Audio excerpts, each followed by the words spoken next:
Vivez toute l'actualité des sports mécaniques à fond avec Renault Sport.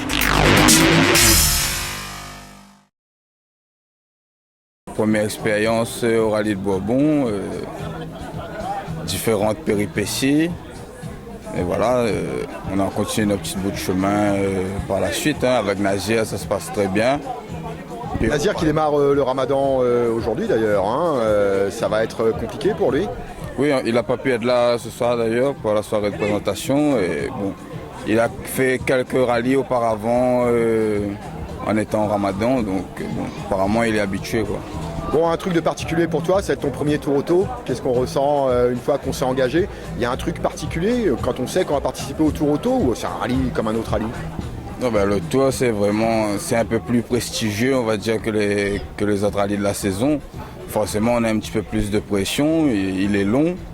On va essayer de gérer tout ça avec l'assistance et qui vont faire un bon travail, je pense. Et puis moi-même essayer de me sentir bien dans la voiture.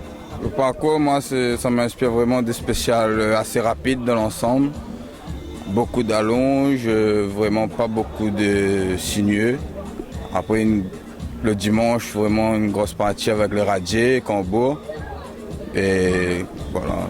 Normalement, on devrait avoir de très belles spéciales pour ce tour auto avec vraiment un vrai tour auto qui fait le tour de l'île, quoi. Voilà. L'objectif sportif, ça va être quoi? L'objectif sportif, emmener la voiture entière, rallier l'arrivée, finir mon premier tour auto. Voilà. C'est un jeune qui promet, parce que vu les chronos qu'il a fait sur les deux premiers rallyes, c'est réellement un jeune qui promet. Parce qu'il fallait exploiter une petite auto avec la boîte séquentielle et les freins, où il faut vraiment envoyer dans le châssis pour faire des temps. C'est un pilote prometteur. Il a été sage sur l'étape de dimanche, il l'a bien fait, parce que c'était piégeux et rapide. Et c'est vrai que là, les vieux loups comme nous, on connaît un peu plus la route, donc on a pu explorer un petit peu plus les profondeurs du terrain, on va dire. Mais il a bien fait d'être sur la réserve et je pense que d'ici la fin de l'année, c'est un pilote qui va faire prouver qu'il a du talent. Il va falloir qu'il conduise vraiment la C2 de Max. Il y a une belle... Là, il a conduit vite, maintenant il va falloir qu'il la pilote. Exactement, parce que bon, je pense qu'il manque encore, il lui manque encore quelques trucs, notamment, je lui ai dit plusieurs fois, il est pas vraiment des fois dans le coup. Des fois il est dans le coup et il lui manque encore un petit truc pour qu'il aille encore plus vite, mais il va falloir qu'il la pilote la C2 de Max avant de penser à autre chose. Les Shankai et le Barré, c'est des gens qui courent depuis 4-5 ans sur la même voiture, sur la C2 de Max.